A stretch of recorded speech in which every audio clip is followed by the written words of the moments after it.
Immagina di essere uno sviluppatore software impegnato in un progetto richiedente l'esecuzione simultanea di vari sistemi operativi.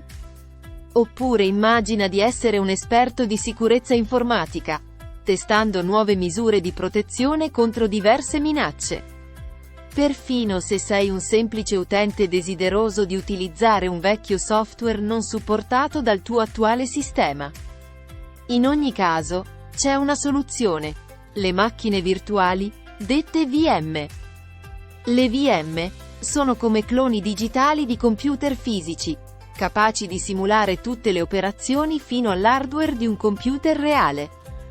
Ciò consente l'esecuzione di vari sistemi operativi, applicazioni e processi all'interno di un singolo PC. Professionalmente, le VM sono inestimabili. Ad esempio, gli specialisti IT le usano per creare ambienti isolati e sicuri dove testare nuovi software, patch e aggiornamenti. Nel campo della sicurezza informatica, le VM permettono l'analisi controllata di malware, evitando il rischio di contaminare il computer ospite.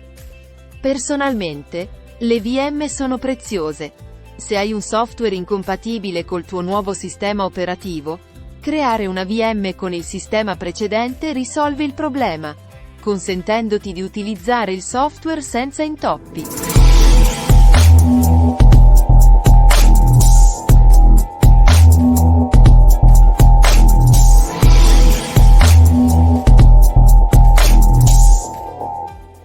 Esiste un vasto mondo di macchine virtuali, o VM. Si distinguono hypervisor di tipo 1, chiamati anche bare metal, che girano direttamente sull'hardware dell'host, e hypervisor di tipo 2, o ospitati, che funzionano come software su un sistema operativo. Nel panorama Windows, troviamo varie opzioni. Microsoft offre Hyper-V, un hypervisor di tipo 1 integrato.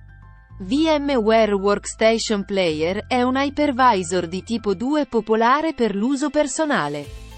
Poi c'è VirtualBox di Oracle, soluzione gratuita e open source, amata per la sua semplicità.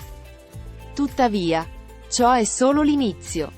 Nei prossimi video, approfondiremo temi come le complessità degli hypervisor, la configurazione delle VM e un confronto tra vari software VM disponibili. Quindi, restate sintonizzati per immergervi in questo affascinante mondo. In quest'era digitale, padroneggiare le VM non è solo un'abilità, ma un autentico superpotere.